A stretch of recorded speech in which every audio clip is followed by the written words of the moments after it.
ग्रामीण भागातनं आल्यामुळे काय असतं, की माहितीच नसते हं, आणि शहरी भागात असली तर खूप माहिती असते, पण मोजकी कोणती वापरायची ती माहीत नसते. हं. म्हणजे असे दोन्ही कॉम्प्लेक्स बरोबर. आहेतच. अगदी. आणि विद्यार्थ्या दशकात जेव्हा मी सुरुवात केली, तेव्हा मला हे माहीत नव्हतं, की आयुष्यात आपण सामाजिक उद्योजकता हे करियर करू शकतो किंवा एखादी सोशल सामाजिक संस्था पण मोठी होऊ शकते आणि तुम्ही एक शिक्षण घेऊन खूप पुढे जाऊ शकता, असं माहीत असण्याचं काही कारण नव्हतं. आणि CSR सुद्धा खूप प्रोफेशनल फील्ड आहे. म्हणजे हो. त्याच्यामध्ये कॉर्पोरेट सोशल रिस्पॉन्सिबल पण प्रस्ताव लिहावे लागतात. तुम्ही काय इम्पॅक्ट करता? प्रश्न विचारले जातात, की तुम्ही विद्यार्थ्यांना हेच कौशल्य का देता? हं. किंवा ह्या जॉबचा तुम्ही अभ्यास केला आहे का? की इथे खरंच नोकऱ्या उपलब्ध आहेत का? तर त्या प्रश्नांमुळे माझा बराच अभ्यास पुढे गेला. CSRनी जे प्रश्न विचारले कंपन्यांनी, की "बाबा तुम्ही हा कार्यक्रम का राबवताय?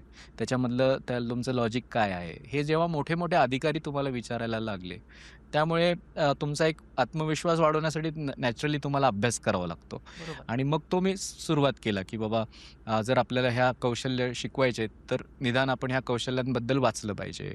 तिथे कुठले-कुठले अपॉर्च्युनिटीज आहेत, ह्याबद्दल आपण माहिती घ्यायला सुरुवात केली. मग अख्खी आता त्याच्यावर रिसर्चच करणं गरजेचं आलं, की मग आपलं स्वतःच डॉक्टरेट आहे का आपण त्याच्यावर? हा प्रश्न निर्माण झाला, की आपण ऑथेंटिकली कसं सांगणार, की हे असं केलं तर चांगला इम्पॅक्ट होईल किंवा चांगला कार्यक्रम राबवला जाईल. म्हणून मी ह्याच्यात पी-एच-डी करायचं पण ठरवलं हं. आणि गेल्या 5 वर्षात ती मी पी-एच-डी कंप्लीट केली. आता डॉक्टरेट झालेली आहे. त्याच्यामध्ये मी बँकेच्या CSR जर चांगलं काम केलं, तर हं. कसा प्रभाव युवकांवर पडेल याच्यावर हं. संशोधन केलं. तर त्याच्यातनं माझ्या लक्षात आलं, की विद्यार्थ्यांना जे पाहिजे आणि कंपन्यांना जे हवं मनुष्यबळ आहे, ह्याचा जर आपण एक चांगला फ्रेमवर्क केला, तर चांगलं सोशल रिटर्न ऑन इन्व्हेस्टमेंट हे मिळू शकतं. आणि आजकाल जसं इन्व्हेस्टर्सला म्हणतात, की आम्ही ₹10 दिले, तर आमचा किती नफा होईल? बरं. तसंच देणगी देणारे पण म्हणतात, आम्ही ₹10 दिले, तर तुमचं काय काय इम्पॅक्ट आहे? तर हां. त्याला सोशल रिटर्न ऑफ इन्व्हेस्टमेंट असा फॉर्म्युला आपण वापरतो अच्छा. आणि आज तो आमचा ₹17.5 म्हणजे जर ₹1 दिला तर 17.5 पटीने आम्ही त्या विद्यार्थ्याचा सामाजिक फायदा त्या कंपनीला करून देतो. हां. आणि हे प्रूव्हन स्टॅटिस्टिक्स आहे. तर हे सगळं आम्ही शिकत गेलो, याचं सायंटिफिकली व्हॅलिडेशन करत गेलो आणि ते क्षेत्र पण आता खूप सायंटिफिक झालंय. म्हणजे ह्याच्यावर एक इम्पॅक्ट असेसमेंट आपण शब्द वापरतो, ज्याच्यात बघितलं जातं, की खरंच विद्यार्थ्यांना याचा फायदा होतो का नाही? मोठ्या-मोठ्या एजन्सीज थर्ड पार्टी ऑडिट करतात, की तुमचा उपक्रम खरंच समाजाला उपयोगाचा आहे का? कंपनीला फायदेशीर आहे का? आणि देणगीपासून आता स्ट्रॅटेजिक फिलॉन्थ्रॉफी असा शब्द इंग्रजीतला, हां, हां. हा पण वापरला इव्हॉल्व जातो, झालंय. इव्हॉल्व झालेला आहे. त्यामुळे देणारा दाता असा विचार नाही करत, की लगेच मी चेक दिला आणि झालं. नाही, त्याचं काय झालं? किती मुलांना शिष्यवृत्ती म्हणजे मिळाली आहे? ॲक्चुअल हां, रिस्पॉन्सिबिलिटी घेतात. रिस्पॉन्सिबिलिटी काय असते ती घेतात.